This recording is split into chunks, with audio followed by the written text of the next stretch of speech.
Please be seated. Welcome you all once again to another academic meeting of Calicut Surgical Club.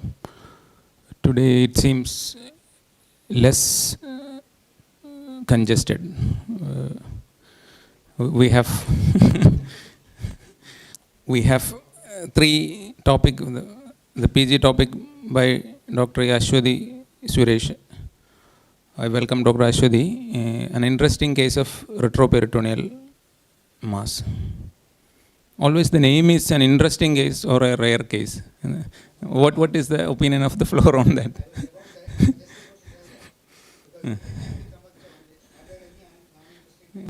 The residents can seek the help of AI tools, ChatGPT or something for a better framing of words. And this will be followed by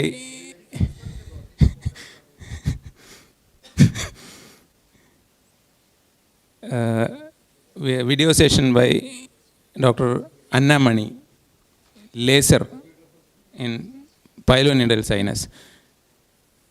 And last time the video session became a big topic, so that we had to cut short the main speech. So I have a humble request to Anna Mani madam to make it a video session. We have put a video session to avoid the boredom of repeated presentations. And then we have a guest speaker, Dr. Ashwin Thangavel from Coimbatore. He will be talking about a concept of ETAP in hernia repair. Once upon a time, when we were all starting off our career, the most knowledgeable among us will be someone who knows the inguinal anatomy. Now the inguinal anatomy, the vast difference, the roof, floor, everything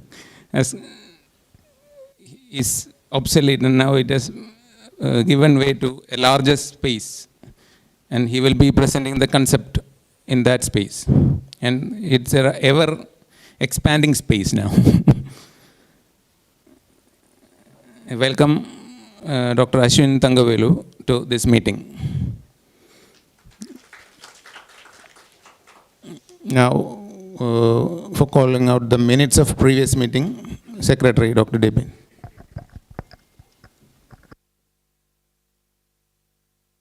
Good evening, everyone. Good evening. Good evening, everyone. I don't think the crowd won't be like this. It will come slowly. They are waiting to finish the PG topic. So I want to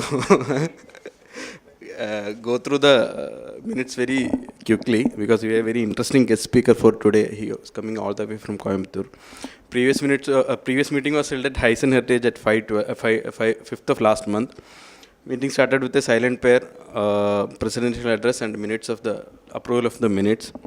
It was attended over more than 100 people. We are not able to put the chairs, and many were standing outside. There was a PG topic by Dr. Ashwin, then a video demo of transhalent surgery by Dr. Nizam, and incidentally detected appendiceal neoplasm by Dr. Shyam Vikram from MER Cancer Center. Active discussion followed that. It was followed by national anthem and dinner. We didn't have any specific meeting after that. This is the meeting for this month. We have 2 meetings for next month also.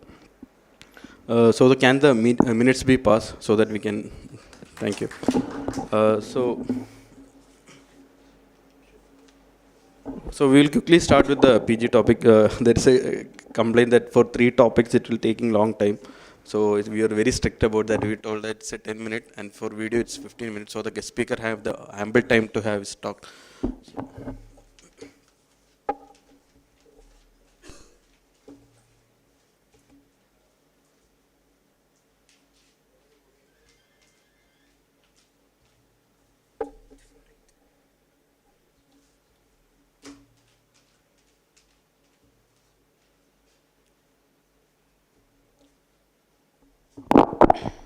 Good evening all.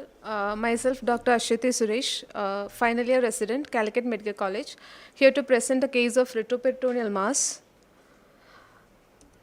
A 59-year-old male presented with complaints of swelling lower limb associated with pain, 6 months duration. Apparently normal patient presented with progressively increasing edema in the left lower limb, which started 6 months back.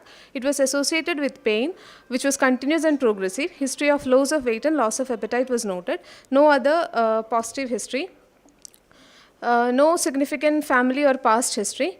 On examination, he was moderately built and nourished with an ECG of 1. Vitals were stable, no pallor, icterus, cyanosis, clubbing or lymphadenopathy. There was unilateral pitting pedal edema on the left leg. On abdominal examination, a hard mass, well defined, of 6 into 6 centimeter with regular borders and smooth surface, palpable in the left iliac fossa. The lateral border was 4 centimeter medial to anterior superior iliac spine, and the medial border was 2 centimeter left of midline, and superior border 4 centimeter below the umbilicus. Lower border was not palpable. There was no movement with respiration or intrinsic mobility. Plane of the mass is intra-abdominal and retroperitoneal. And no hepatosplenomegaly, bilateral testis palpated in the scrotum, hernial orifice were normal, perectal examination was normal, systemic examination were within normal limits. An examination of left lower limb, unilateral pitting pedal edema on the left lower leg with no local rise of temperature or erythema, left femoral pulse, popliteal and dorsalis pedis pulse were lower compared to that of the right limb. No dilated veins of focal neurological deficit, no generalized lymphadenopathy. On investigating, blood routines were normal limits, USG venous Doppler was done, and it showed DVT involving the common femoral vein of the left lower limb. MRI abdomen was taken, which showed a well-defined heterogeneous soft tissue lesion with lobulated margins approximately 11 into 6.2 into 6.4 centimeter in the retroperitoneum of the left iliac fossa, which was infiltrating the left psoas muscle and the left external iliac vein and artery. Then there was encasement of left ureter with severe hydrouretronephrosis, likely retroperitoneal sarcoma. CT thorax was taken as a part of to rule out lung mets. And this is the MRI film which shows the tumor which is abetting the bladder, but there was maintained flat planes with the bladder, but it is infiltrating the psoas muscle, and the vessels were infiltrating the iliac vessels, and it is extending deeply into the pelvis. Histopathology, USG guided true cut biopsy was done, which showed high grade spindle cell neoplasm of smooth muscle origin with marked nuclear pleomorphism and atypical mitotic figures. IHC shows diffusely positivity for SMA and desmin, and negative for ALK, CD34 beta catenin. Other IHC panel couldn't be done due to inadequate tissue. Tumor board discussion was done, and the plan was upfront surgery versus preoperative radiotherapy. Since there was a concern regarding R0 resection, and hence the benefit of pre-op radiotherapy was put forward, but it was not planned in view of expected vascular and ureteric anastomosis in the irradiated field, hence went for upfront surgery, and the feasibility of lateralizing the bowel and placement of intrabrachic catheter was also discussed. And the preoperative challenges we expected were the feasibility of R0 resection, the reconstruction of the artery, need for venous reconstruction, and nephrectomy versus ureteric reconstruction. Main worry was about the benefit of the patient with morbid resection of an aggressive tumor. The procedure done was en masse R0 resection of the mass with part of the mass, part of the psoas muscle, mid and the lower ureter, and artery from common iliac to femoral artery, and part of the external iliac vein. And reconstruction was using arterial PTFE graft. Uretero-ureteric crossover anastomosis were done with DJ stenting and pedicle omentoplasty.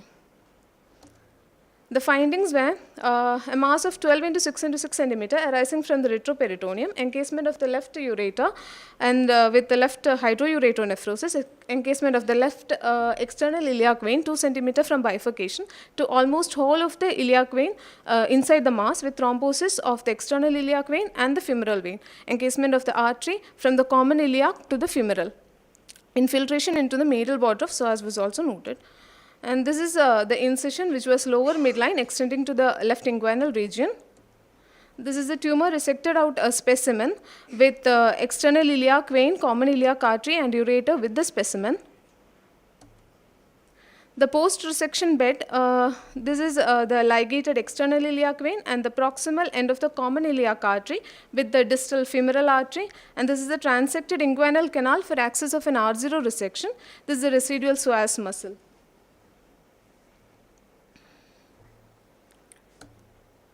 And here we reconstructed the artery using a PTFE graft which was covered with Surgicel. This is the crossover uretro-ureteric anastomosis, and we can see a part of the reconstructed artery also. Postoperative events were uneventful, and he was started on anticoagulants. Left femoral, popliteal, and dorsalis pedis pulsation were comparable to that of the right.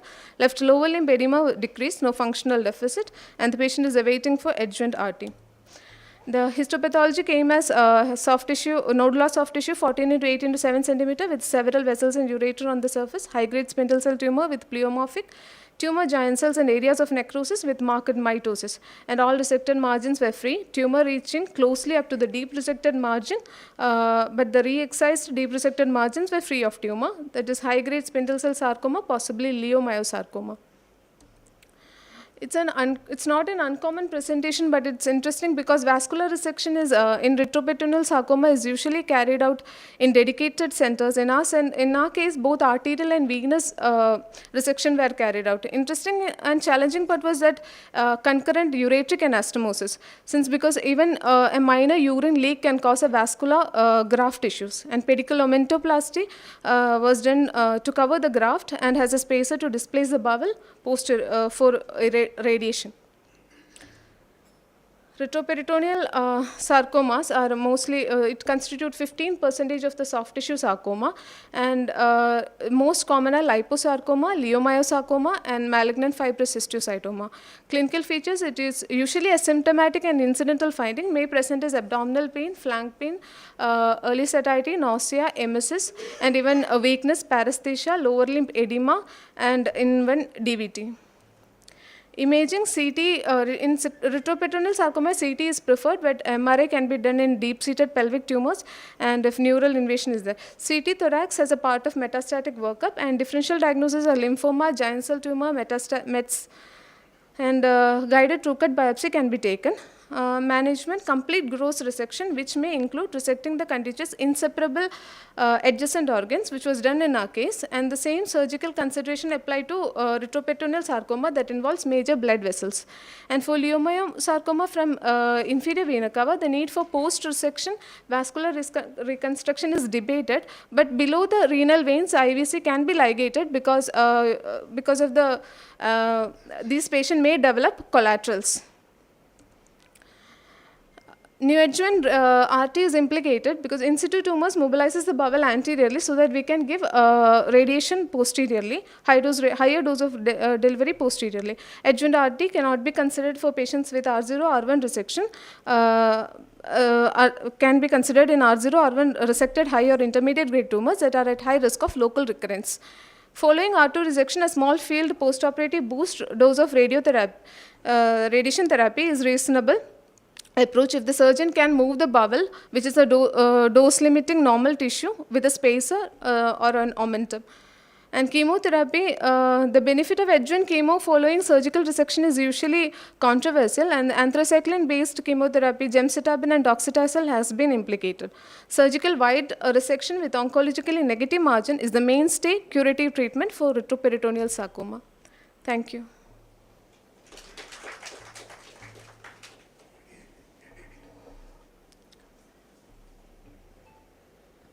Thank you, Dr. Ashwati. The topic is open for discussion. Yes, sir. The IHC is awaiting, sir. IHC report hasn't come yet. Not come yet? No, sir. This is the biopsy report, is it? Yes, sir. We had IHC report of true-cut biopsy we have done. In that IHC, SMA and desmin was positive.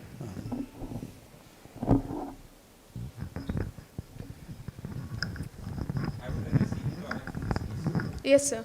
CT thorax, there was no lung mets.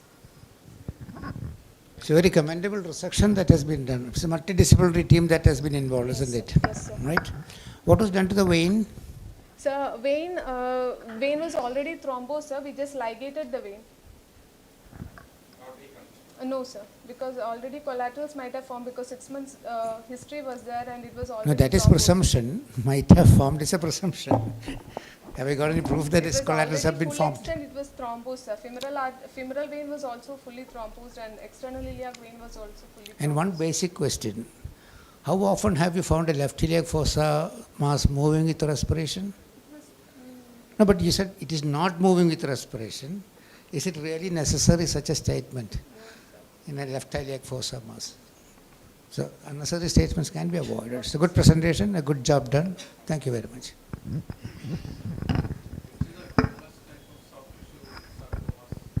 So in retroperitoneal, it is well-differentiated liposarcoma, followed by leiomyosarcoma and malignant fibrocystosarcoma. Extremities, it is usually malignant fibrocystosarcoma.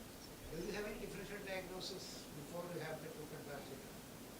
It might be, I had a lymph node mass, it might be a lymphoma, might be a lymph node mass. Yes, it's a single mass. Germ cell tumor, any germ cell, any metastasis. Okay, but there was no testicular tumor. Oh, extragonadal germ cell tumors. Yes, Anything else? Any sort of, not a malignant condition? You heard about IgG4 related diseases? Therefore, they can actually encircle large vessels, ureters, just like retroperitoneal fibrosis, etc. Okay. Just like conditions like Brittle stamatitis, etc. Can form mass. Yes. Thank you. Exactly like this. Pseudotumors. They can present the pseudotumors. Thank you. Then we will wind it up.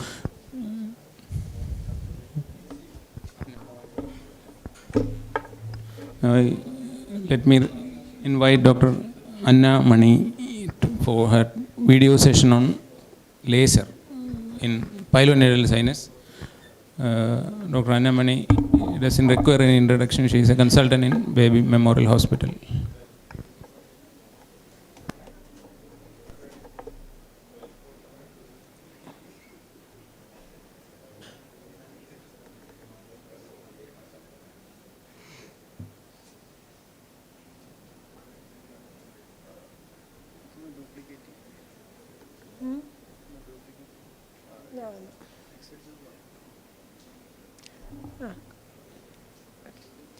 At the outset, I would like to thank the President Secretary of the Calicut Surgical Club for giving me this opportunity.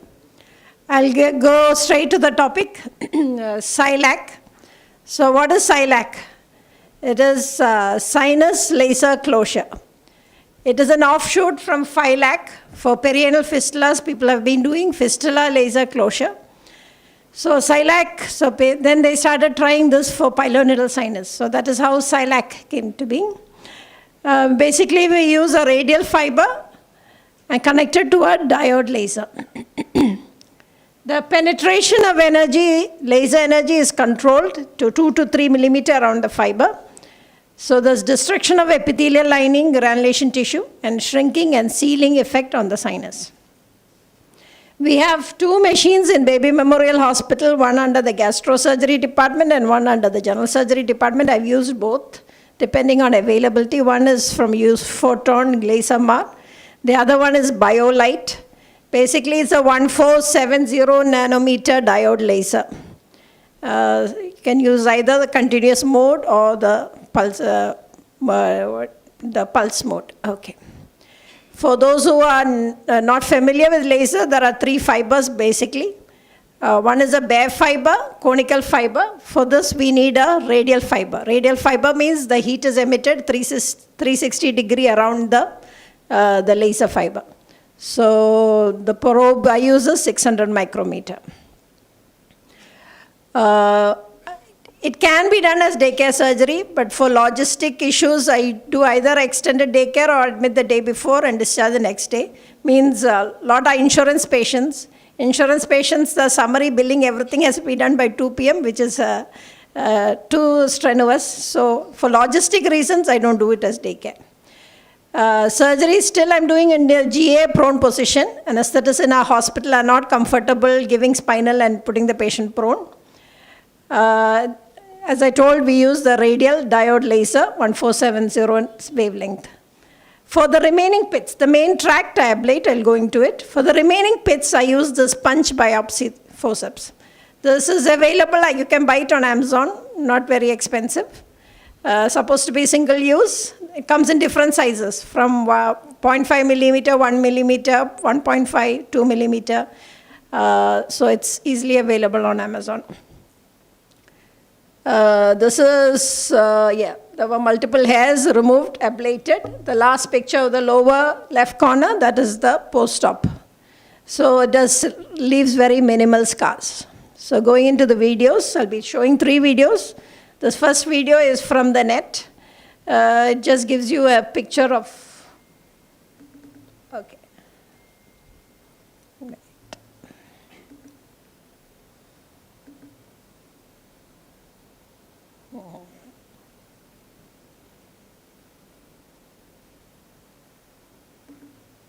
Okay. So in this, they show you opening up where the main sinus tract. They use the laser, ablate it.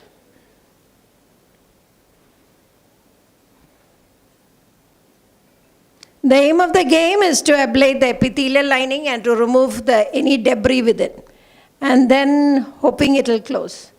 Though they show ablating the small pits, in practice I found it very difficult to do. Most of the time the laser won't enter it. So I use the punch biopsy to remove those extra pits.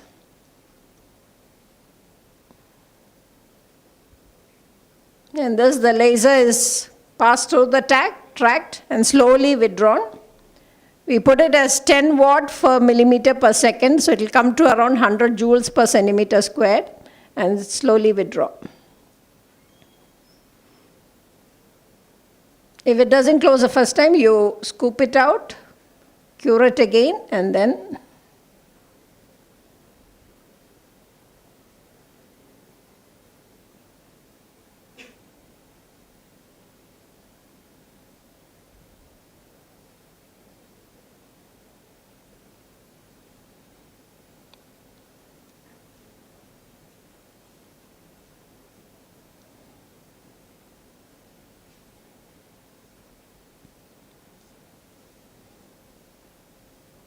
and this they show the second time also they ablate the tract using laser.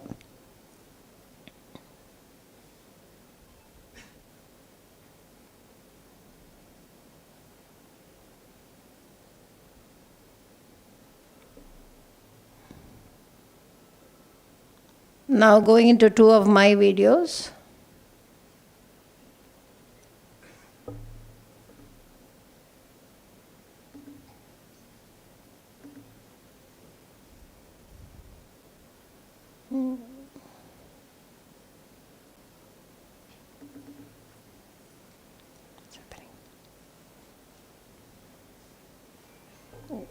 So first I use a mosquito forceps to remove any hair within it.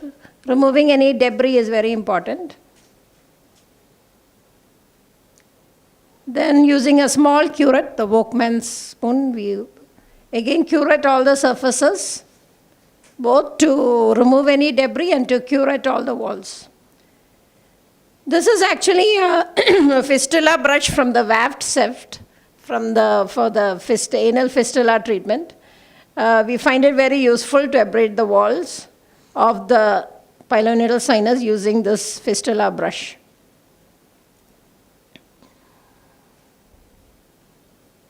This patient, I had done the IND. You can see that small wound on the side.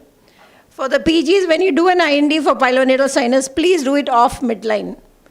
When you do it midline, it's very difficult to do all these procedures. It's always better if the IND scar is slightly off midline. I've flushed with saline. Now I use a fistula probe to measure the length of the sinus.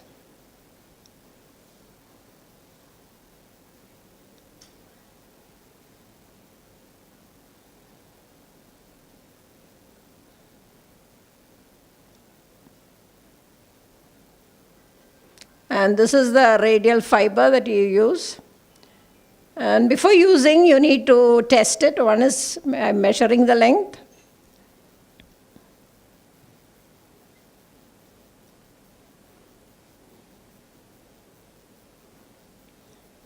And this is testing to make sure that the tip is intact and the heat energy is going in a radial fashion, 360 degree all around. Now you activate the laser, and while you're activating the laser, you wear the dark glasses, both you and your assistant and people around, so that to protect your eyes. The setting is put as 10 watt. I've used the continuous mode, and after each 100 joules, I slowly withdraw.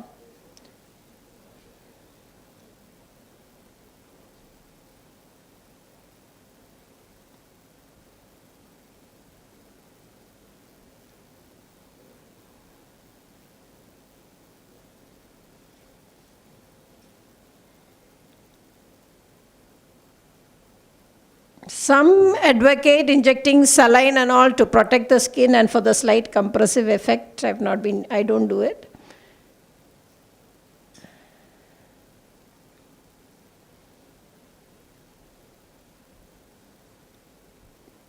This is the immediate post-op. And this is like around 1 month down the line, the whole thing closed, no issues. I've even called all our patients and there are no issues so far. This is another patient. This is a very long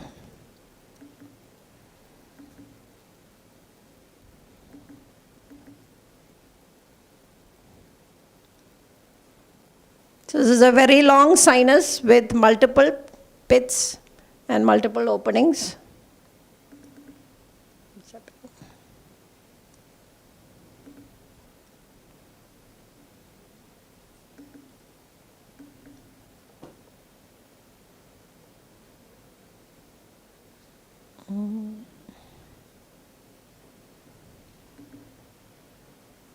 Okay, so the hairs were removed, and again curating has been done.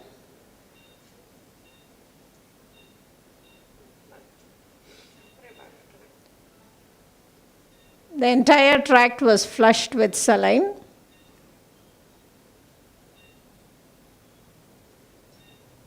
This being a long tract, multiple openings, I flushed with hydrogen peroxide also.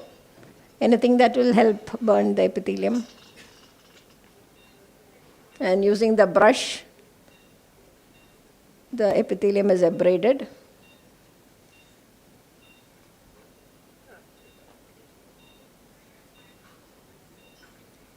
It was a very long tract, and if we were doing a Limburg flap, it would involve a very large flap. And that at the end of it, if you saw, I've used a punch biopsy to remove this is the immediate post-op photo. This is the photo around, I think 3 weeks down the line. They have no problem so far. And it's completely dried up. My numbers are low. It's only 1.5 years since I moved out. So 12 cases so far. 1 case came with recurrence and I did Limburg flap. The one thing I like about this procedure is you're not burning any bridge. Going in and doing a Limburg is not an issue. 2 patients had minor discharges. It's actually the epithelium is burned, but the debris is there and some fluid is coming. So I had to flush with saline and just wash and some dressing. This is one patient who had some minor discharge, and when it healed very beautifully. There are newer things coming up. The EPSIT is endoscopic pilonidal sinus treatment, in which they flush and irrigate using a very small scope, and they actually coagulate it. There is VAPS, video-assisted laser ablation of pilonidal sinus. I have not gone into any of these. Acknowledgement, I started doing this after attending the IMAS course in Mumbai, Kushal Mittal and his team. And also thanks to Shailish, I got the gastrosurgeon in our hospital. Seeing him do also, and the idea for using the fistula brush also comes from Shailish. Okay, thanks to all of you. I always tell a chance of recurrence to all my patients. I only proceed after telling them a chance of recurrence. So any questions? Thank you, Dr. Annamani. Open for discussion.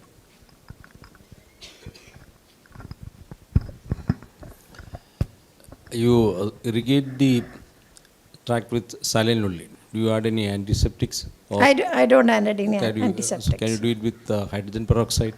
Yes, hoping, I don't know how much it will help, but basically you want the epithelium burnt, maybe it will help.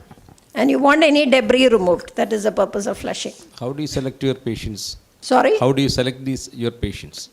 For me, so far in pilonidal sinus, there is no contraindication from my side, except I tell them a chance of recurrence. So you do an MRI and decide the number of tracks and then later No, I'm decide not. upon No, I've not done MRI for any of my patients. So It's just clinical diagnosis. okay, so you go by the clinical presentation and the number of sinus. Yes. Okay. Number of sinus and those pits means the chance of recurrence is higher. You have to be more careful about it. Okay, thank you. How long were you doing it? Started in July last year. Any recurrent? How many? One recurrence. One recurrence. 2 patients had some minor discharges, but I managed it and they sealed off beautifully. Total how many cases? 12. Numbers are low. You said that your selection is that you're selecting all cases that come to you with pilonidal sinus. You do primarily laser treatment. Technically means I might find it difficult if there's just, I've had patients coming with just one scar. Then I don't know what to do. I haven't offered them. Okay. And one came with a pilonidal cyst kind of thing, a cyst in that region. I did Limburg flap. You're talking about the punch biopsy for the pits. Yes. Are they actually communicating with the main tract? Some of them are not. Okay. Now, after doing the curettage, you're doing a curettage. That makes the cavity a little more wider, isn't it? In that demo video, they show making big incisions. I do only very minimal incisions, but it might make it a bit wider. No, I'm talking about the curettage that you do. Minimal means you're curating only the epithelium. Okay. Slightly. All right. Because you have to actually occlude the lumen, isn't it? Your purpose is to have a laser energy burning out that area and occluding the lumen. Primary fibrosis, you can't say fibrosis to begin with, it is an occlusion, thermal occlusion that's taking place. Isn't it? Okay. That was my question. No skin necrosis at any point of time overlying? No.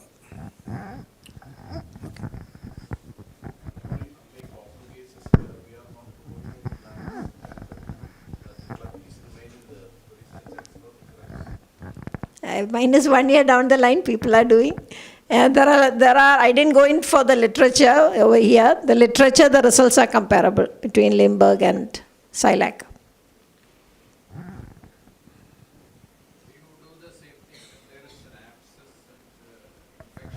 No, only after infection settles.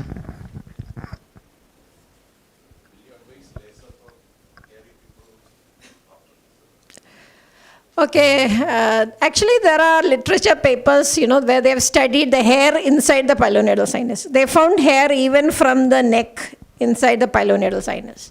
So there are people who say that just removing that local hair is not really helpful. Means if you're removing, you have to remove hair from the neck down.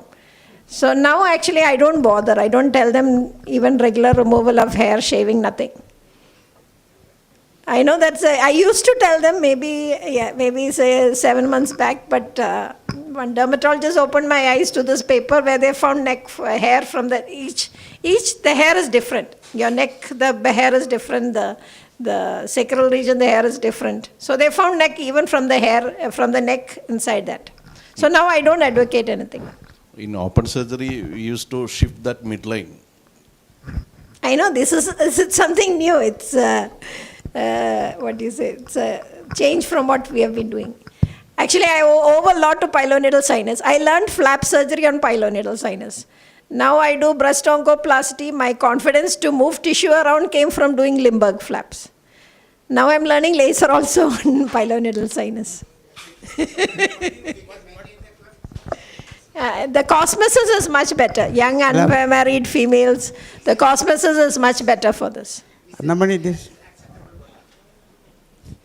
What do you think is the cause for the recurrence in the reported patient? My one patient, I think it is not recurrence. I think it was that, that yellowish fluid and the debris and all that came out as a discharge, and they were upset.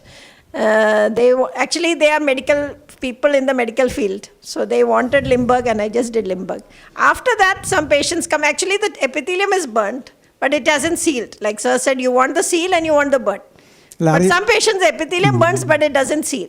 So they come with some discharge. Are you sure that the entire hair inside is be completely curated out and? I'm quite thorough, but we are not doing it under vision. We are doing it blind, but I'm quite thorough with the flushing and the curating and all that. Yes. I'm hopefully removing everything. And initially, I was not aware that you have to check for that radial, that fiber. You have to look for that circle to make sure that tip is intact. Maybe those issues, some learning curve issues led to that one case.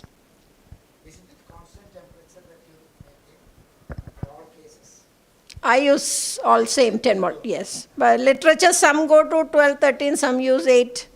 Yeah, but so far I've been using the same. Will you do it in recurrent cases? I've offered, they haven't come back to me. Yeah, I had 2 or 3 patients with Limburg flap with the recurrence of pilonidal sinus in them. I offered and I told them I still can't guarantee it won't come back. I offered, but they didn't come to me. Your alternative is always a Limburg flap or wide excision alone? I don't do wide excision alone. Means my alternative now would be again relaser. I might think about it. But that patient was one of my early cases. I straight away did a Limburg. But as Rajan sir said, the beauty of that area, it will be gone after a Limburg or any flap. Wide excision will retain that cleft and depression over there. I don't like this wide excision and 6 months patient walking around with dressing. No. Thank you. That was a good presentation. Yes, Now we thank will you. go to the main speech. I request Dr. Ashwin Thanguvel to take the podium, and Dr. Deepin will be introducing.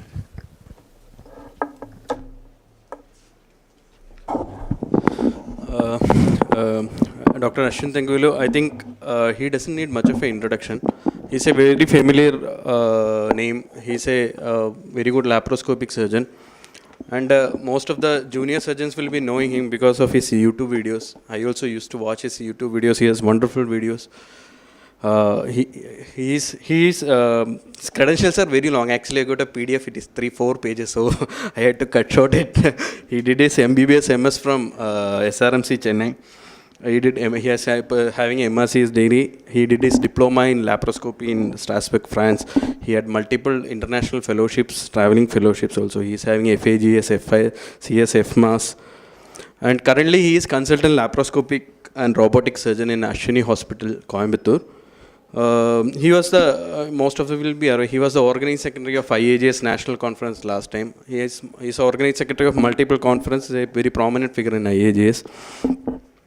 He is a very excellent laparoscopic surgeon, very good teacher. All his videos are very excellent. And what I asked him for a talk was to inspire the younger generation to have a less of a talk and more of his journey through laparoscopy. I don't know what sir has followed, because it was very inspiring seeing his videos. So with all the pressure, I welcome you to, sir. Thank you for coming. Thank you, Dr. Dipin, for the kind words and a nice intro. So I think I was assigned a topic which I think is quite fascinating. It's relatively new. I wouldn't say it's very new. And ETEP now has 2 components. So one is going to be the inguinal portion. The other one is going to be the ventral hernia, in which we use the same space. So I'll just touch upon both of them in 2 separate presentations, so that there won't be much of overlaps and it would be quite clear for the younger surgeons and postgraduates. So first we'll see what ETEP, or we know that compared to a conventional TAPP surgery, TEP has some more advantages. So what are those advantages? If you look at a conventional TEP, it definitely has much less ileus compared to a TAPP repair. And of course, in TAPP, you make your peritoneal flaps and you enter into the preperitoneal space. Whereas in TEP, you open up the potential space. So that way, you don't waste any time in trying to suture close the flap. If it's a unilateral hernia, it's acceptable. But for a bilateral hernia, that definitely is time consuming. And if you have a patient with a lot of pulmonary issues, and if your anesthetist has some limitations, then a totally extraperitoneal repair is much tolerated than compared to a conventional intra-abdominal TAPP repair. And theoretically speaking, if you're a surgeon who doesn't know much of laparoscopic suturing, you can still perform a TEP repair quite comfortably, whereas a TAPP repair would definitely require some amount of suturing skills. Otherwise, the small buttonholes in the flap cannot be closed with a tacker. You will need to suture them. So some disadvantages in the extraperitoneal repair. One, it is a pneumoperitoneum. If you have a small defect in the peritoneum, then you would lose the space. Then it becomes quite challenging for you to do a TEP repair. And if it's a strangulated hernia, then you can't see the content straight away like how you would see it in a TAPP repair. Then that also poses a challenge for you. You can't see it quite easily. And the learning curve is much more in an extraperitoneal repair compared to an intra-abdominal repair like a TAPP, because extraperitoneal, it's a new area. You don't go into that space every day for all your surgeries. Whereas intra-abdominal, no matter what surgery you do, you definitely go into the abdomen to perform them.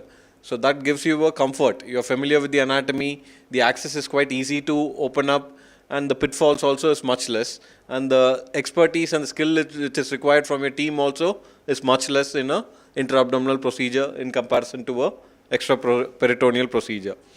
And the camera assistant has to be extremely skilled for you to perform the procedure in a flawless manner in an extraperitoneal repair.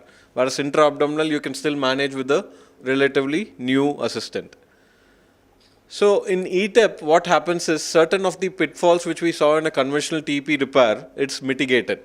So what does the E stand for? The E is basically the enhanced or extended view which we get of the extraperitoneal space or the preperitoneal space.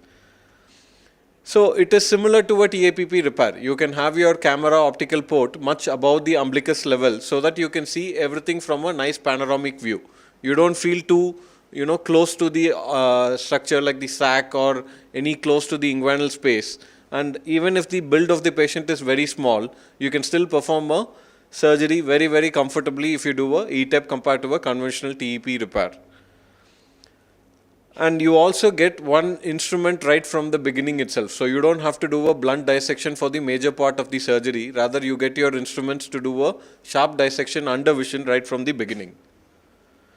And even if you have a small pneumoperitoneum present in an ETEP, because the space is large, it can be better tolerated. You don't even have to make any additional ports inside the abdomen to avoid the loss of space. And the learning curve is definitely much shorter compared to a conventional TEP repair for any surgeon. So that is why, a lot of people are slowly starting to do ETEP and they're probably moving away from standard TEP surgeries. So what is the disadvantage? So you have a large dissected space. If whether any potential problem is going to come in the long term, we don't know because the procedure is relatively new. But now it's close to 10 years, but still we need some more long-term good level 1 evidence to say that it is okay. And in some authors or some surgeons, they divide the posterior rectus sheath close to the umbilicus, even though it's for a short distance, but that is definitely a deviation from the natural anatomy. So any implication in the long term because of this, we don't know. And also this is probably not required because it is much away from the area where we are operating upon. So as you all are aware, what is the extent of dissection in inguinal hernia is very, very important, more so than compared to open surgery, because these are the areas, if we don't perform them well, then definitely the patient is not going to have a desirable outcome and we are going to have a recurrence very, very early. So medially, we should cross at least 2 centimeters beyond the pubic symphysis to the opposite side. Laterally, it should be up to the anterior superior iliac spine. Superiorly, at least 3 to 4 centimeters above the superior border of the defect. Inferiorly, till the vas crosses the obliterated umbilical artery, which forms the medial umbilical ligament, and infralaterally until you see the psoas muscle. So these are the basic boundaries which we should have identified to say that our dissection is complete, and the mesh has to cover all these areas to say that we have placed a adequate sized mesh and we do not have any recurrence. So that is a concept called the critical view of myopectineal orifice, similar to the critical view of safety in gallbladders. So these are basically some guides which help us to understand the minimum requirement for you to say that you have completed the dissection in a inguinal hernia surgery. So one, you should cross the midline. The direct hernia space should have been dissected of all the fibrofatty tissue. At least 2 centimeters below the Cooper's ligament should be dissected so that the lower edge of the mesh is seated well and it is not lifted off by the bladder when it gets inflated. and the femoral hernia potential site has to be dissected off all the unwanted fibrofatty tissue. Indirect hernia area should be dissected. Any lipoma of the cord present lateral to the testicular vessel should be reduced. The dissection laterally should be done up to the anterior superior iliac spine. And only when all these steps are confirmed, and when you pull the flap in a TAPP or in inguinal TEP, you just pull the peritoneum, you should make sure that the cord structures don't move or they don't get tented up. If only all this is achieved, then you would make a placement of the mesh, and the mesh has to be flat. It should not be wrinkled or too wavy. So these are like the bare minimums which we have to make sure that we take care of. So what are some of the tips which I can give you? So whenever we talk about any preperitoneal repair, we don't try to go in the midline, contrary to what we would do in majority of our laparoscopic procedures. So here we should come to either side of the midline. So you should try to enter into the retrorectus space, which will be at least a couple of centimeters from the midline. This is very important. If you go in the midline, you will enter into the abdomen. Then that will lose a lot of pneumo, and it will be very challenging for you to carry with your dissection. And when you're doing your initial dissection in the space, try to avoid baring the rectus muscle. Try to leave a small fascia on top of the rectus muscle so that you can go into the true preperitoneal plane between the transversalis fascias. So try to do a sharp dissection as much as possible, because whenever you try to do a blunt dissection, it tends to open up any plane. It need not be the correct plane, but whatever plane is there, it will open up. And carbon dioxide will enter into the plane and it will guide you into the wrong plane. Rather, if you do a sharp dissection, then that makes a lot more ease and you can identify the right planes.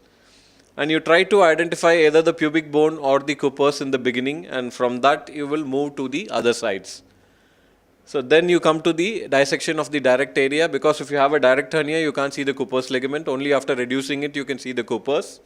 Then you open up the lateral Bogrove space, and only after both these spaces are opened up, then we will go to direct the indirect sac. Because even if you have a small buttonhole in the peritoneum, you won't lose the space a lot. So that is the principle why you try to open up the potential spaces first. Then you make sure that the critical view of MPO is achieved, and after that you fix the mesh. And in TEP repair, you always desufflate, again reinsufflate to make sure that the entire mesh is placed. Sometimes when you insufflate again, you can see that the lower bojo would have been folded up. If that is the case, then probably the parietalization has not been adequate, and you will have to do it a little more so that that lower edge is not lifted up.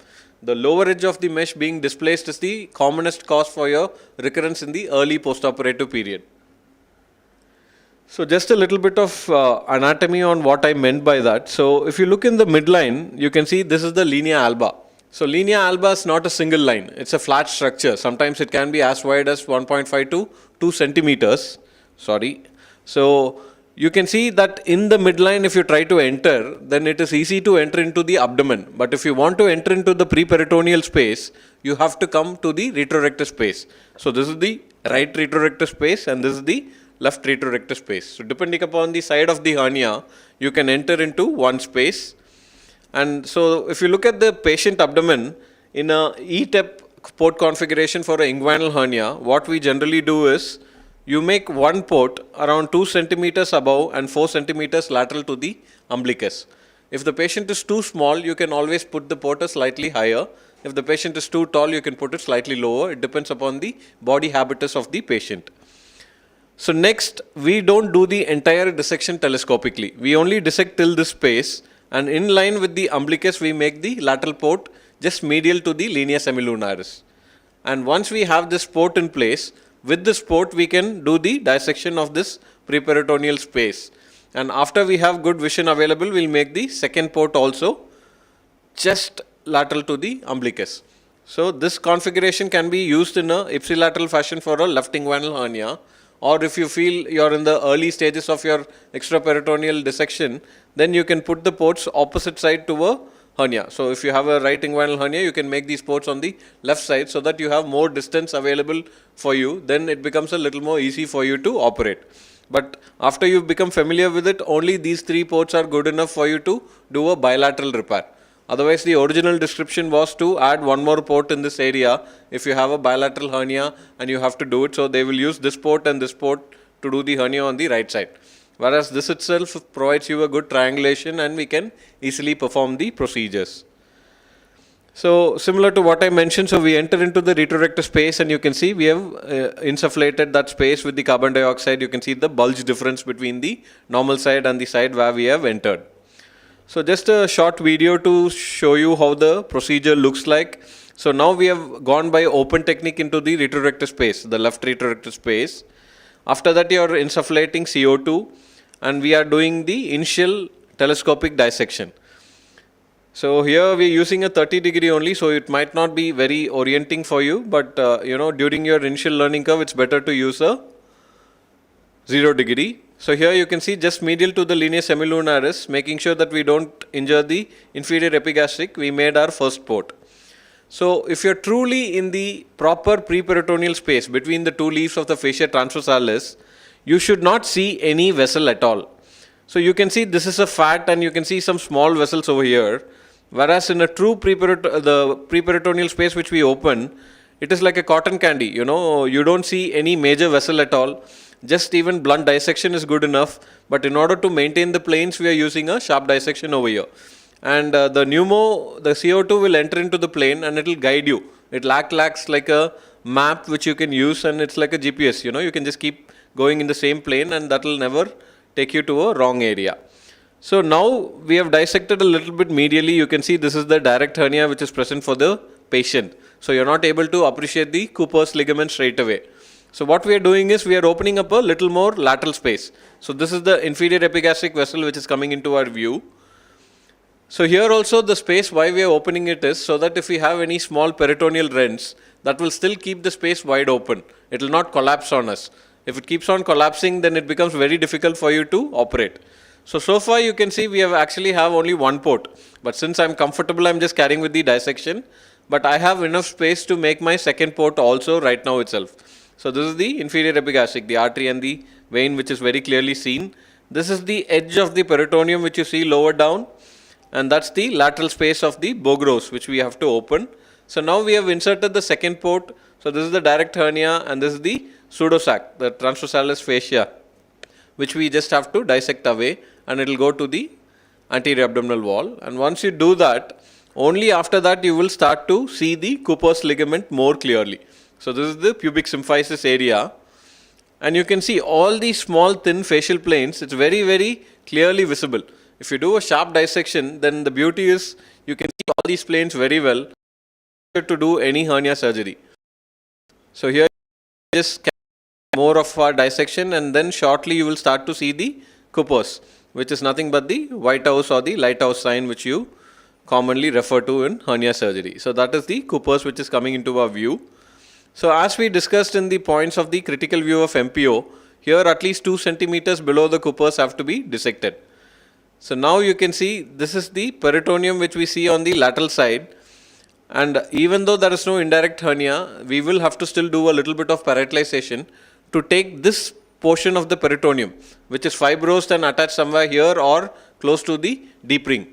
Only if you take this peritoneum down, then you will have a adequate parietalization and the mesh can be placed well. Otherwise, you can see this tissue, post-operatively, it will just lift the mesh and then it will easily give rise to a recurrence. So we divide this fibrous portion and once you divide it, you can see now the portion of the peritoneum also is starting to come down and only after that you can see the vas and the testicular vessels bare. So till then you have a lot of tissue which is covering it and you can't see them in a clear manner. Only after you do a good parietalization, you will be able to see the bare testicular vessels and the vas. Even though it's not very bare, we want to leave a little bit of the fat like how we have done over here.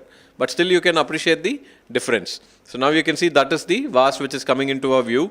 So here you will have the great vessels. So we have to be wary about it.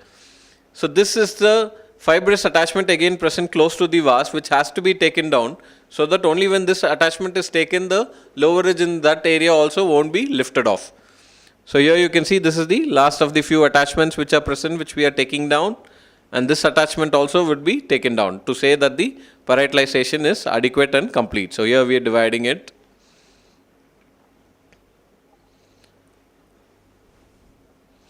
So small bit by bit, you can carry with your dissection. You can see all the planes very nicely. You can see where the fibrous structures are here.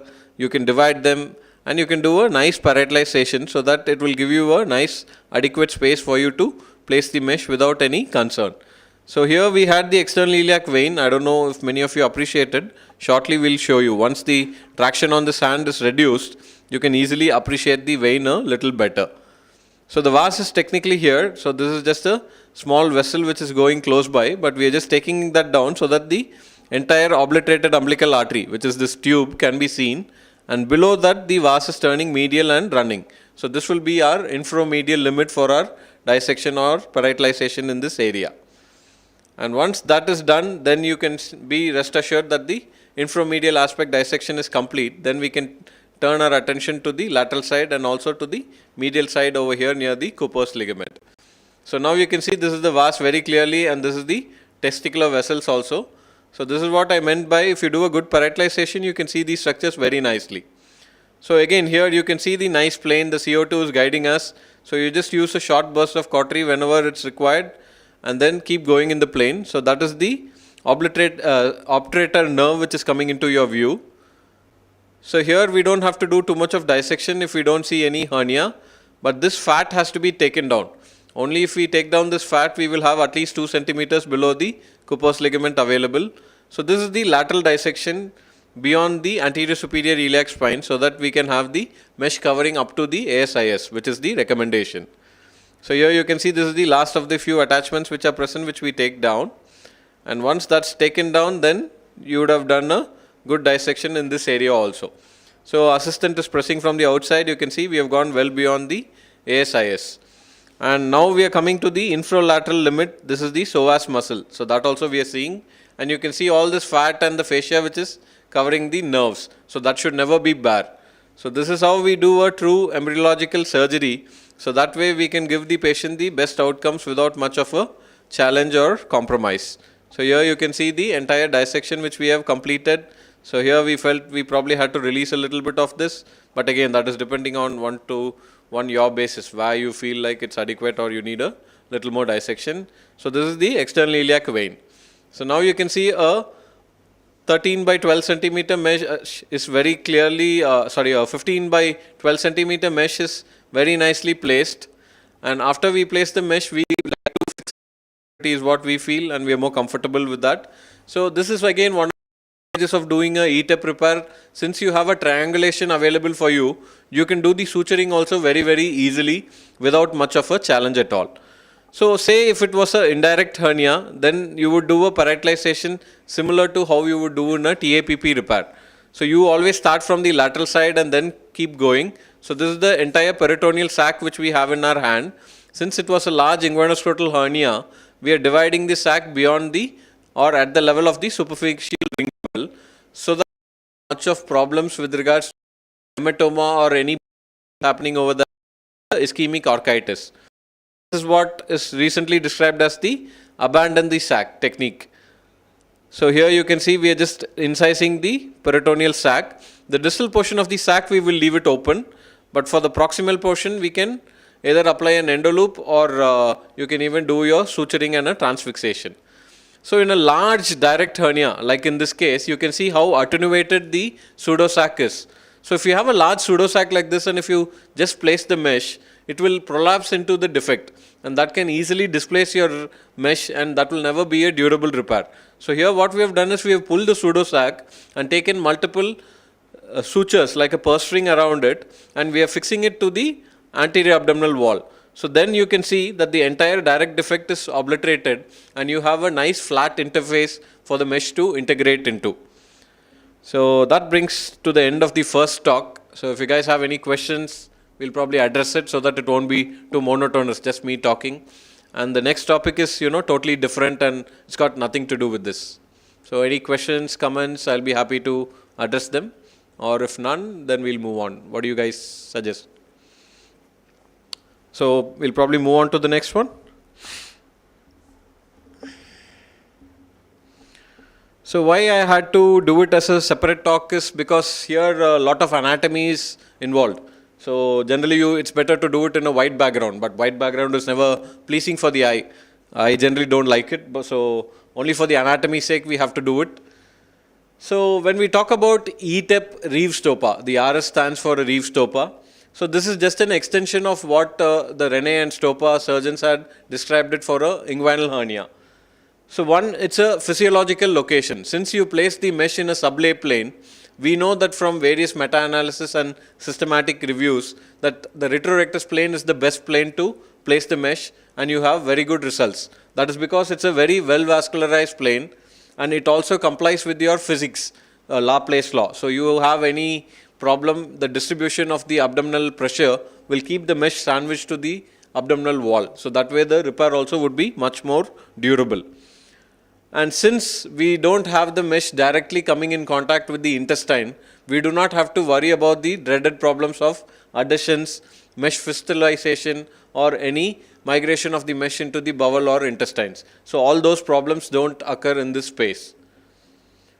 And we don't do any penetrating fixation. So in an IPOM, you know how much of fixation we have to do, and that in turn adds to the pain of the patient. Even though it seems like a minimal access procedure, it's extremely painful for the patient, at least in the early post-operative period.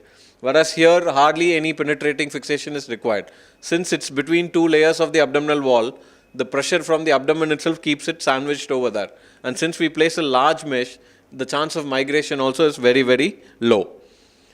And since we use a simple uncoated polypropylene mesh, this is very cost effective, and we do not have to worry too much about any special meshes or any gadgets which we have to rely upon. So like I told you, it's a very well vascularized plane. Probably this is also one of the downfalls. If you have a patient with too many antiplatelets or blood thinners, then there's a possibility or a higher possibility of having a hematoma in this place, which we should be wary about. Since we do not create any big subcutaneous flap, similar to how we would do it in an onlay repair, you don't have any flap necrosis whatsoever in these patients. Even if you do an open repair, that is. In lap, of course, you're not going to have any flap necrosis. The other major advantage of doing this procedure is if you have a big divarication associated with the hernia, which is the case in majority of our individuals, because our women don't get subjected to a lot of reconstruction or rehabilitation after pregnancy.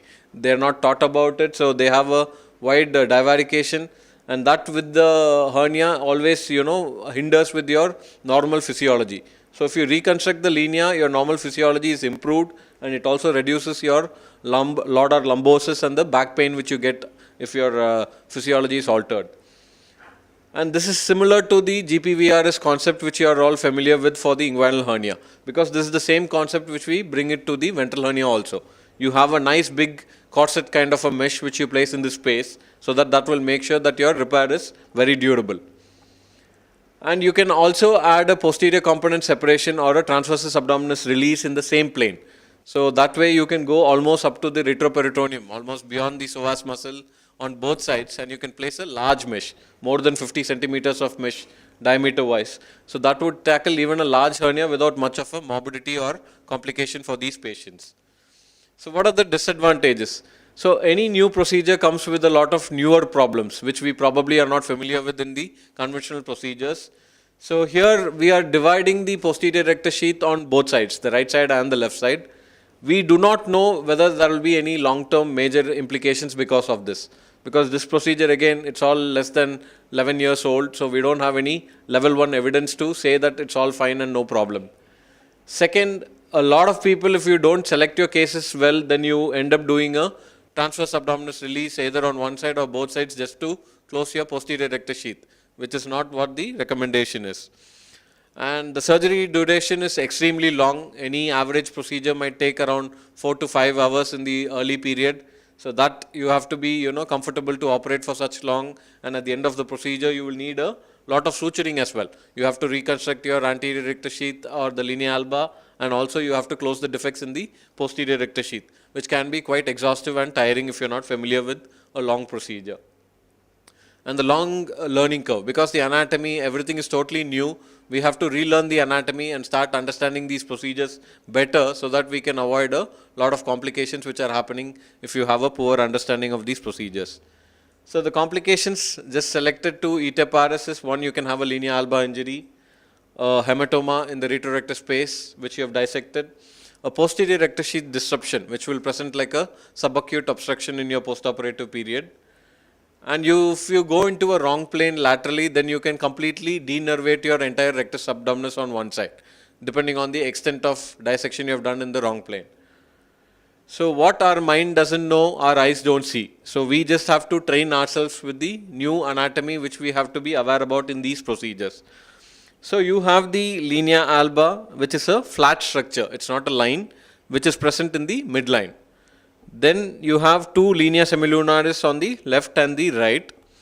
And you have a retrorectus space on the left and your retrorectus space on the right. So what I want you to understand from this image is, both these spaces are two different spaces. They are not communicating together.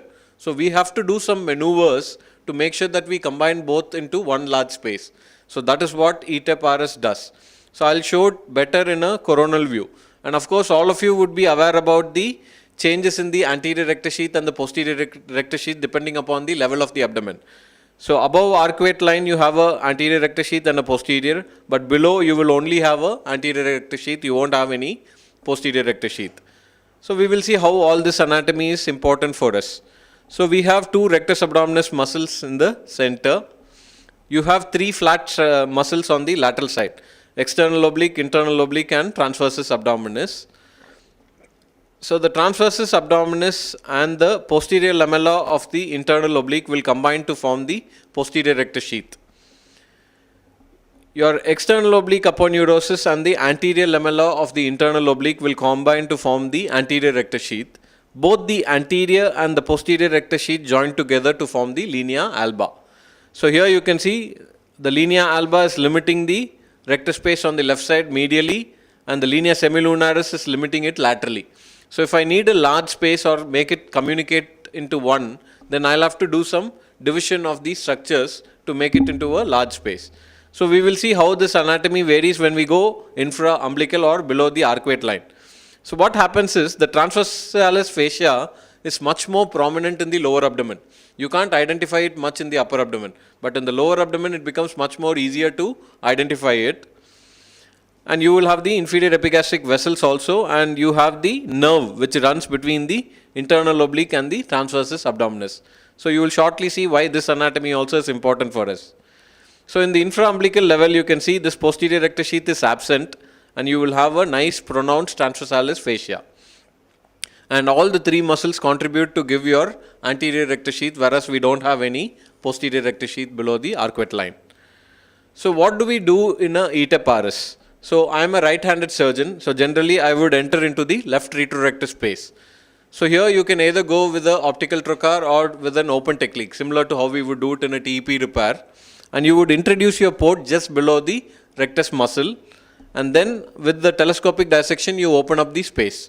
After you make your working ports, you have to do a maneuver called as a crossover. So what basically a crossover means is, you stay away from the linea alba by at least 5 millimeters, and you incise the posterior rectus sheath of the left side before it goes and joins the anterior rectus sheath to form the linea alba.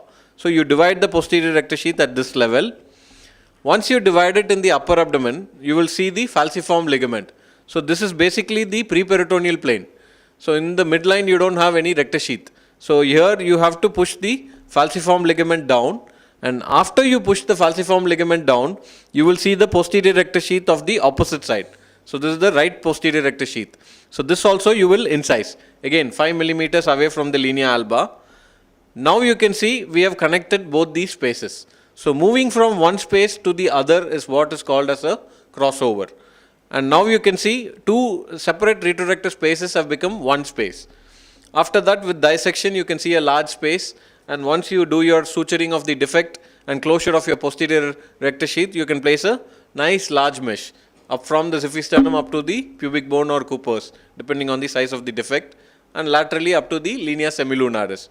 So laterally the linea semilunaris is still a limiting factor.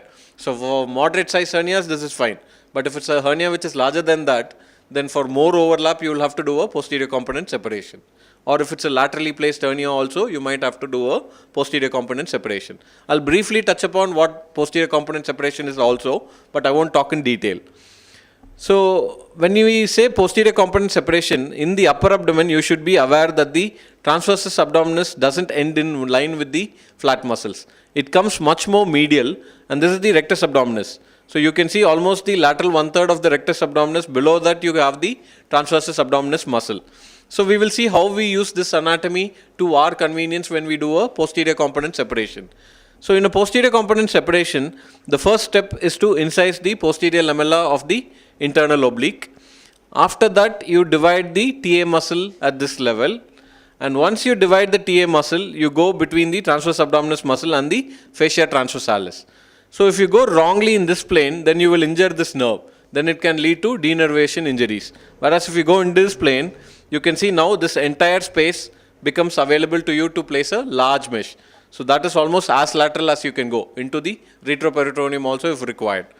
So this is how a posterior component separation would look like. Now a short video of what a paris would look like in an endoscopic approach. So this is the hernia. We have a monitor on the right side of the patient, a little lower. So it won't be straight away, something like appendix or a little lower than that, so that you can have a view both ways. So the first port is made in the left upper abdomen, just below the costal margin, and this can be again done by open or optical axis. So this is a 10 mm port. Under vision, we will dissect this area, and then we will make two working ports. This is a 5 mm port, and this is a 5 mm port. With these two ports, we will do the crossover to the opposite side, and here we will introduce one more 5 mm port. This port will help us in suturing. So when we come and do the reconstruction, this port is where we will be using the needle holder from. Once you get experience, then you can even use the ipsilateral port for suturing, but right now we suggest you to start with the contralateral ports. So just a short video, it's just 4 minutes, so please bear with me. So here you can see we are doing a little bit of the telescopic dissection, making the first port, and this is the small attachments which we are releasing. And here you can see the clear white structure which is present. So that is basically the linea alba. And this structure which is going vertically upwards is the posterior rectus sheath. So this is the rectus muscle, this is the linea alba, and this is the posterior rectus sheath on the left side. So here we stay at least 5 millimeters away from the linea alba, and then we incise only the posterior rectus sheath. So as we incise the posterior rectus sheath, you can see this yellow fat which is present over here. So that fat is basically the falciform ligament which helps in allowing you to stay in the totally preperitoneal space so that you don't lose any pneumo and you don't go into the abdominal wall at all. So this is the incision which we make on the posterior rectus sheath. So as we make that, you can see here also we have to dissect the falciform of the linea alba, but care has to be taken that we do not injure the linea alba by mistake. So this is the marshmallow sign. You can see that pinkish hue. Once you see that, you open it, that is the posterior rectus sheath on the right hand side. So this is the posterior rectus sheath on the right hand side, and this small tissue which you see in between is the linea alba. So that is the right rectus muscle. So once you go into that space, then now we are connecting both these retrorectus spaces into one. So that gives us a potential space where we can place a large mesh in this area. So here you can see again we are just incising, and this is the neurovascular bundles, the nerve bundles which you see laterally. Here you can see the transverse abdominis muscle also.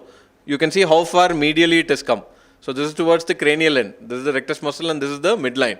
So you can see the TA muscle very nicely.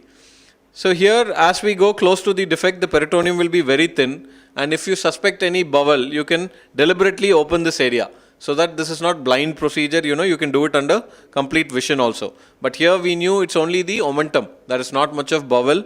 So we tried to preserve as much as the peritoneum as possible. So now we have come very close to the defect, so we open it and you can see that is the fat which is present.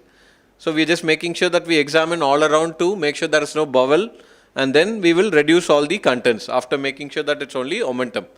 So then you carry with your dissection. Once you go below the defect, you can see here there is no posterior rectus sheath, and this is the same plane which we would utilize for your TEP or a ETEP repair. So here, depending on the level of the defect, you would do the caudal dissection. If it's too low, you will go up to the pubic bone. If it's somewhere in the midway, then you wouldn't go all the way down. So you will just do adequate for your overlap, and that would be good enough. So here you can see the wide divarication which is present for the patient. and the patient also had multiple small defects just below and above the hernia. So now, because of this wide divarication, it was a big pendulous abdomen. So here we have to make sure that we do some form of reconstruction. So this is the opening in the posterior rectus sheath which is present, which we just suturing with a PDS suture. So this is similar to how we would do any of our laparoscopic suturing in the floor. So this is quite easy. It's not too difficult, but the peritoneum is too thin, so you'll have to be very, very careful on how you manipulate and deal with these tissues. You can't use too much of force, then they can easily cause it into many small buttonholes, which will become very challenging for you to repair. So here you can see that is the closure which we have done, and after that now we are coming for the reconstruction of this linea alba. So what we mean by that is basically we try to bring both the rectus abdominis muscle as close in the midline as possible, because the linea alba is the central tendon around which all your flat muscles work. If you don't do this, then the radial forces which go will make sure that the defects are pushed well away. Then that can lead to future hernias and problems at a later period. So this is one of the defects which was present. So we are closing that defect also along with the suture. And whenever you take this bite, you make sure that you don't take it through the rectus abdominis muscle. So once you have done with the reconstruction of the linea alba, you can see how the muscles have come together. So this is how the muscles are brought in the midline. You don't see much of a gap there, like how you saw it earlier. And once this is done, then we would place a large mesh, a minimum of 20 by 15 or sometimes even larger, depending on the length of dissection we would have done. Usually on an average 15 is what we would see in commonly our patients, unless it's a large patient. So you can see how big the mesh is and how long it is, and these are some marking sutures which we help to identify the midline. So since this is a large mesh, once you remove this, the positive intra-abdominal pressure sandwiches the mesh to the anterior abdominal wall muscles. So thank you very much for your patient listening. That would be the end of my talk.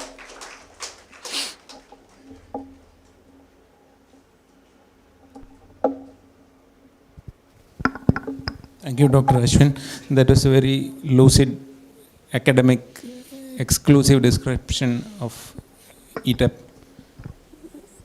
Thank you, sir. Just Thank like you a so much. course module in a workshop. Thank you, sir. So the topic is open for discussion. The problem is most of the senior faculty are not into this field, and usually they start the discussion. Not because nobody is interested in this. The younger generation sitting behind doing these cases will be.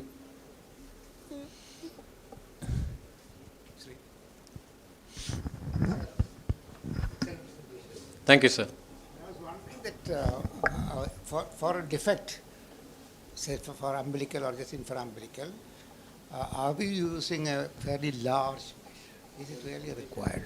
So for straight away 2 or 3 centimeter defects, we don't do a ETAP RS. We basically do a purely preperitoneal repair. So in this patient, like I told you, we had 3 defects and we had a large divarication. So when there is a combination of a divarication, then we will have to reconstruct the linea alba to make sure that the divarication is altered. So that is how the ETAP RS comes into play. But if you look at the height of the defect, as long as the EHS classification is taken, so the height of the defect came around 7 centimeters because the lowermost defect and the topmost defect were quite far away. So we had to make sure that the overlap is adequate for both. So that is why we kept a 20 centimeter mesh. Okay. It's a good one for ventral hernia. I have seen, though I don't do that, I have seen others do. So we appreciate the dissection that do in the properitoneal plane. Sometimes what happens is in the recurrent or previous scars, you probably will open the peritoneum in that area. So you'll have to reconstruct that peritoneum in that. Correct, sir. Isn't it? Very good presentation. In Thank you, case of a recurrent left-wing hernia, you will put the port first on left side only. Yeah, if it's a recurrent hernia, it's always better to be as comfortable as possible. So I would recommend you to put it on the opposite side. So start from the right side and then gradually create your space. It's better not to go close by. But if it's a recurrence following open surgery, then it doesn't matter. Based on your comfort, you can put it on the same side also, sir. It doesn't matter.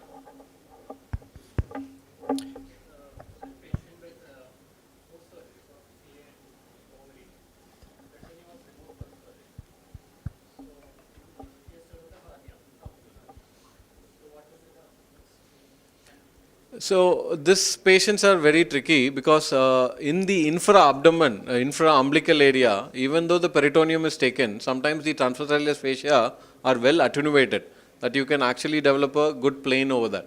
It need not be the pure preperitoneum, but still it will be above the transversalis fascia. But that will be very varied from patient to patient. So it's better if you're planning something like a preperitoneal or a retrorectus to put in a scope first inside the abdomen, see what the tissue is like, and then decide. So you should always be prepared for something else, like an IPOM or something like an onlay repair. That's the only two options which you will have in that scenario.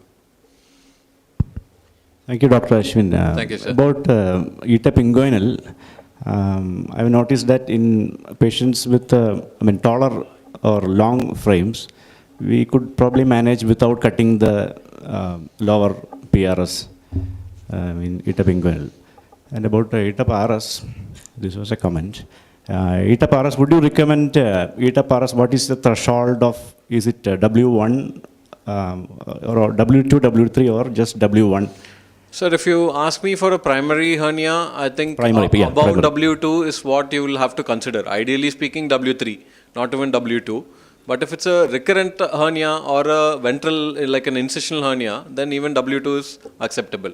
So just for a small primary umbilical hernia up to say 3 centimeters, I would say ETEP is probably a little much of an overkill. Overkill, yeah. So I wouldn't start with an ETEP in those patients. So my go-to would be in that case a LAP TAPP. So something like ventral a preperitoneal. TAPP. Okay. Correct. So a preperitoneal repair. A backup would be to do it like a TARP or something like an IPOM. So it depends on your comfort. You can plan your procedure like that. Yeah. But ETEP RS straight away, because we don't have enough level 1 evidence, I wouldn't recommend it for a very small hernia. But the problem is a lot of our Indian women, I don't know how it's here, but in our state, they have too much of divarication. And the hernia might be only 2-3 centimeters, but the divarication will be 6-7 centimeters. That part is, so that you can address. Yeah, we have to address it. There is no other option. Yeah. So that is why we'll have to do a the ETEP. ETEP RS and... But in those cases, it's much more challenging to do an ETEP RS compared to a simple case. you have to suture the linea alba. Because the peritoneum, if it's too thin, we can't develop that plane. And if you injure the peritoneum at multiple points, then you can't close it without tension. A lot of the time you will end up doing a TAR on one side just because you want to close the peritoneum. So that are like cases which we have to be very, very wary about and careful.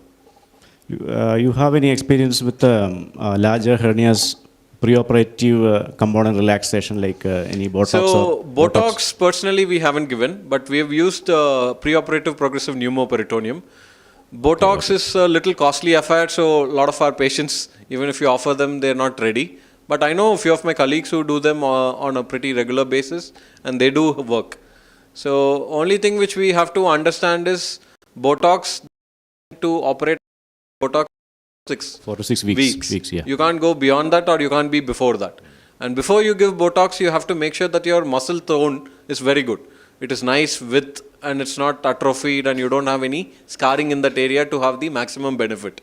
So if you don't select your case well also, you won't have a great lengthening of the muscle which is available to us. I have noticed that the defect size also comes down after that the is because of the lengthening of the muscle, sir. Yeah, so basically your flat muscle lengthens, so the defect becomes narrower and even the contents get partially reduced because it becomes like a flabby abdomen. So it becomes more compliant for you to suture and reconstruct. Yeah. When you do a TAR, do you do the bottoms up or up down? So I basically find the bottoms up much more easier in the laparoscopy. But certain patients, if the bottoms up is going to be challenging because of the scar, then we would start from lower abdominal top. scars. Then we would start from a top and keep coming down, sir. Yeah. Any experience with PRS rupture in any of your colleagues? Touch wood, in my cases I haven't, but it's very common. We have had at least some 7-8 cases which has come into our forums for discussion and how to manage it. Yeah. But I'm sure it will be much more. People don't report complications very easily. Very often. Yeah, so that is going to definitely be a big problem. So what if it is any salvage procedure? IPOM. Like so IPOM is the only IPOM option is the which is answer available. for that. Okay. So in that you don't have any other option because you can't bring the PRS together. So either you can use a vicryl mesh just to patch it in that area. Yeah, at least for that purpose, IPOM is going to stay. Correct. Or IPOM. No, sir. IPOM will stay. IPOM will never go. Okay. See, if frankly you ask me, if I address a crowd like this, say if 100 people are there, probably 10 or 15 only can manage performing a ETEP RS because it's very tiring. Yeah, I can do 2 ETEP RS. And the camera is also, that person is extremely involved, and the suturing is not very ergonomic. You suture once in the roof, you suture in the floor, sometimes in the lateral abdominal wall, so it becomes quite challenging and very tiring. Yeah. You won't notice it when you're doing the surgery, but post-surgery, that evening is gone for you. Gone, yeah. So if robo comes into play, then it'll be more easier. But only for laparoscopy, it still is a challenge. Yeah. When you approximate the PRS, PRS peritoneal complex, is it meticulous to approximate the PRS, or do you just take the... No. So right now the recommendation is to only bring together the peritoneum and the opposite side peritoneum or PRS. You don't try to bring both the PRS together. It will be tensed. Correct. Because from the anatomy image which I showed you, naturally itself the PRS are not together. They are actually quite away. So you have around 2 centimeters or 2.5, or if it's a divarication, 4-5 centimeters between them. So if you try to pull them together for that 4-5 centimeters, in all patients it's not going to come together. And that is when you start developing a posterior rectus sheath disruption a lot more. So in my video, in a short area, if you saw, the peritoneum was very, very thin, but still we were trying to preserve it. The reason was to avoid something like that. To avoid a posterior component release, or to avoid doing a closure tight, then you will have a problem in the postoperative period. So we don't want that. So it's basically the PRS peritoneal complex that you approximate. Correct, sir. Such a nice video it was. I don't know how many of the younger surgeons would be able to appreciate that all those signs, that that volcano sign.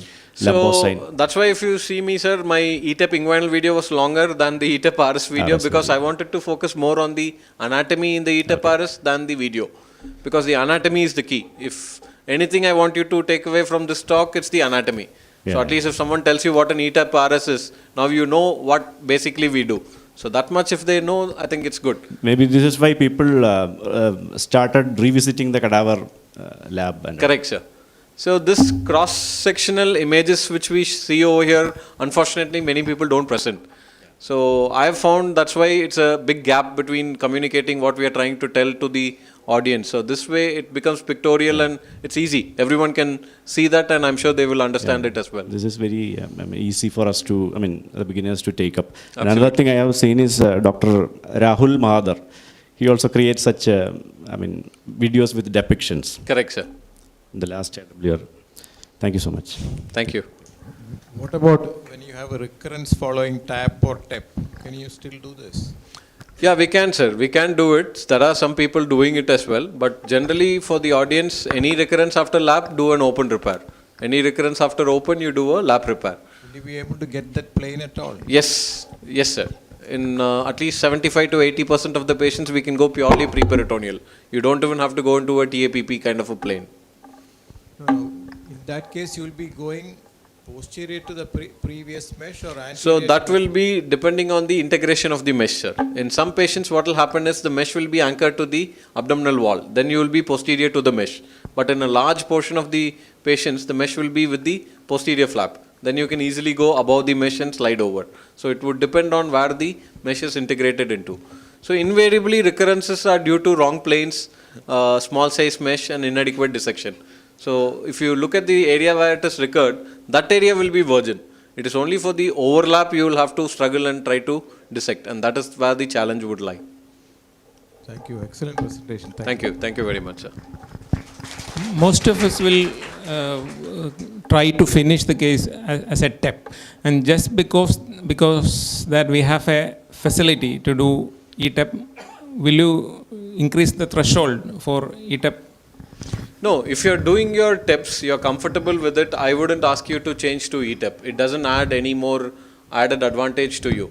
But if you're a person who's been doing TAPP repairs, you want to try to do a TEP repair, I would advise you to start with ETEP rather than a TEP repair. So because it's much more easier. Where do you put that threshold? So for me, I do both. I do TAPP and TEPs, ETEPs, all three actually. So for me, how I decide is if the patient's stature is very short, then the distance between the pubic symphysis and the umbilicus is less than 15 centimeters, then those are cases directly it will go to ETEPs. If it's a very large inguinal scrotal hernia, but partially reducible, then again a ETEP. If it is a irreducible hernia with colon as a content or a patient with an undescended testis, these are patients who I would directly take for a TAPP repair. So this is how my algorithm would work, sir. Okay. Thank you, Dr. Ashin. Now we will wind up the session. Sure, sir. Vote of thanks. Thank you, sir. There were multiple requests regarding your video. It's already recorded. I don't have to get it from sir. I will put it on our YouTube channel. There will be a small presentation by our sponsors for today. That's Healthium. By that time, I request Rajan sir to hand over Momento to Dr. Ashwin.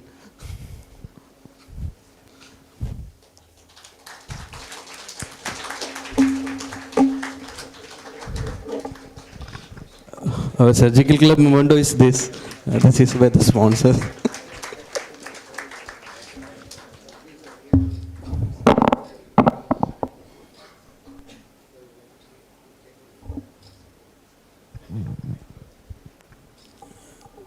I request Madhav Nambiya sir to hand over a certificate to Annamani madam.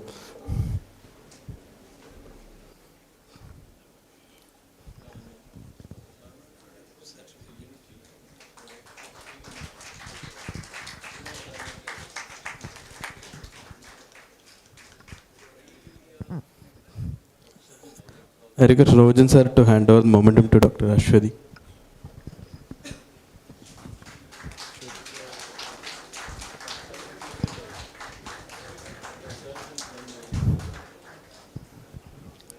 Before the vote of thanks, I request health team people have something to add up and probably they'll take. Thank you very much, Dr. Dibin, for giving this opportunity, sir. I would like to thank the Calicut Surgical Club for giving this opportunity. Many times, we do not get this opportunity to speak in front of a large crowd. And I actually wanted that opportunity so that we can introduce who we are. You would have seen all the standees over here, and we are the company whose name appear on the standees, Healthium. And who is Healthium? How many of you would have heard about Sutures India? Many of you would have heard about Sutures India, right? And Healthium is a journey that has started from 2018 when Sutures India was taken over by a private equity company. And then not many of us would have got an opportunity to come and talk to each and every surgeon to understand how the transition happened. And that's why I requested that an opportunity of 5 to 7 minutes to be given to us to introduce our company to you.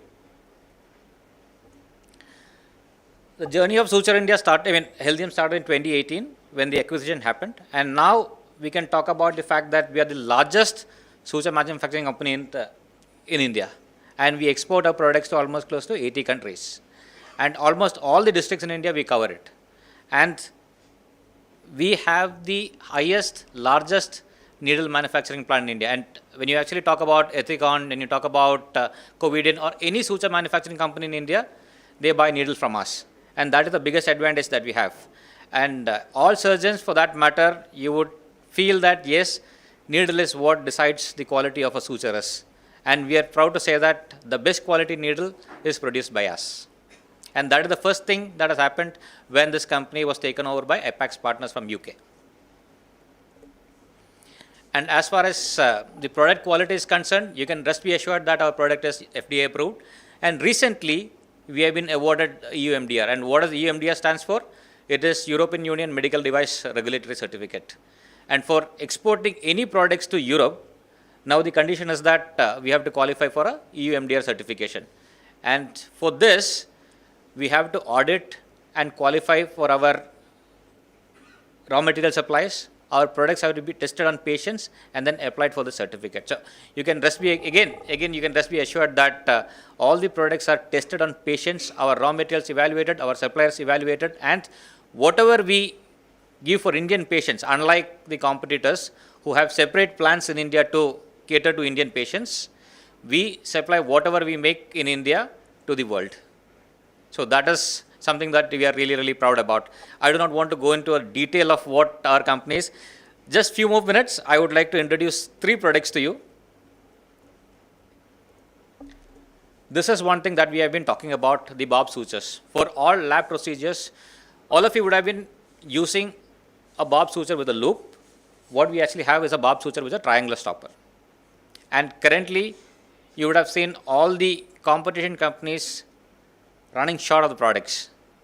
and we have been getting a lot of inquiries about Bob sutures, and this is the solution for that shortage of competition companies. And with the triangular stopper, what are the advantages? That the procedure becomes really, really easy. The other thing is that for all general surgeons, the entire solution for hernia, we have individual meshes and as well as the hernia kit solutions. If you want to go for a cost-effective approach, we have this solution for all the surgeons. This is something that I just want to introduce because of the 3 products that I have been talking about. This is titanized polypropylene mesh. Not many companies have got this, and this is a unique product which is being used for IPOM. And the advantage of this mesh is that this is a universal mesh. You don't have dual sides. It is titanized. Rather than actually having a coating of titanium, what we have done is that a specific procedure which is used to make titanium get impregnated to the polypropylene mesh. So which ensures that the titanium does not leach away and it stays on the mesh. And when you put this into the body, it will not act as a foreign body. Why? Because titanium is supposed to be the most biologically inert material that you have. This product is not what we actually have made ourselves. This product is imported from Germany. It has got a standing of 22 years in the market, and it has been approved by European Hernia Society. And we talk about the advantages as 66% lesser adhesion and 54% lower shrinkage. That is the advantage that we actually talk about for this product. It is readily available in this market. A lot of customers for this, people have been using it. Any of you would be interested in trying this out, my team is there. You can call them on to try this product. I don't want to again go into the detail of this. This is one more new product that we have actually launched, because suture is a suture is a suture. So nothing more is there to be talked about suture. This is a new introduction into our kitty, which is for diabetic foot dressing. I mean, many of you actually would have encountered patients who would have different grades of diabetic foot ulcer. We have launched a product which is called Therapter Novo. This is a product which is made of a combination of PET and PU. And the advantage is that it has got a unique patented technology. Most of the products in the market have got silver as a product, which acts to kill the microorganisms. What we have is a quaternary ammonium compound. So the advantage of quaternary ammonium compound is that it does not leach onto the wound. So whatever is the exudate that comes out from the wound, it kills them. How does it kill them? All this, the layer of quaternary ammonium compound is positively charged. And almost all the microorganisms have a cell wall that is negatively charged. And when the negatively cell-walled microorganisms comes in contact with the positively charged surface, it gets killed. There have been many studies in the market that talks about a silver toxicity post 28 days of usage. You can just be assured that with this kind of products, that kind of challenge is not there. Can it be recommended for all grades of DFUs? Not really. We have developed this for grade 1 and grade 2 kind of DFUs. And we have been using it in many centers. I mean, you have centers in Bangalore. Food Secure is one center that has been using it. We have in KMC Mangalore, we have Dr. Praveen Chandranai who actually uses this product, and they have been able to get good results. I'll just try to show a few images. These are a few images of the results of the usage of this product.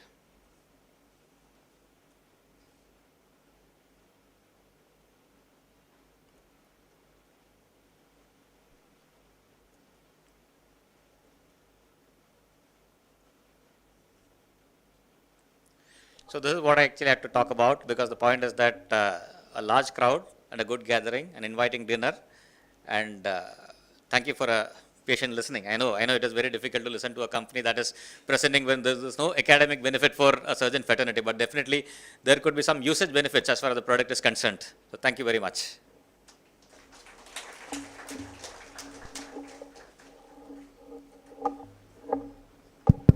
I will quickly go through the vote of thanks.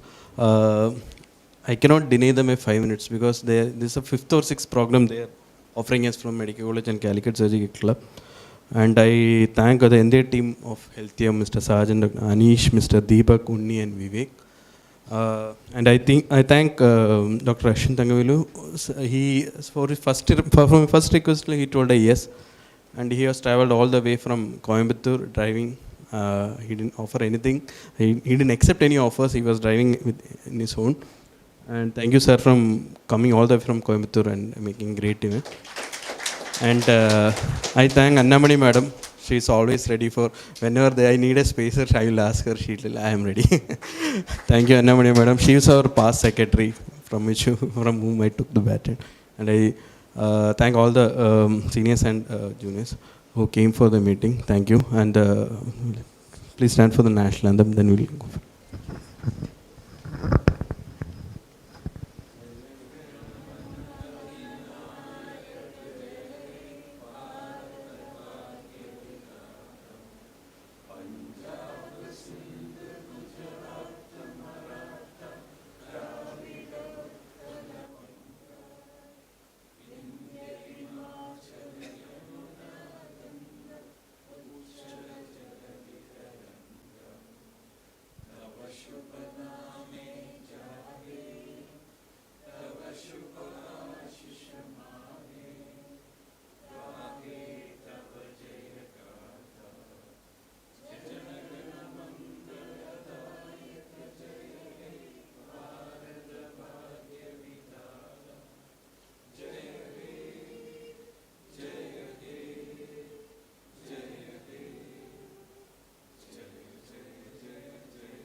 Thank you. The fellowship is, I think now it's crossed 130.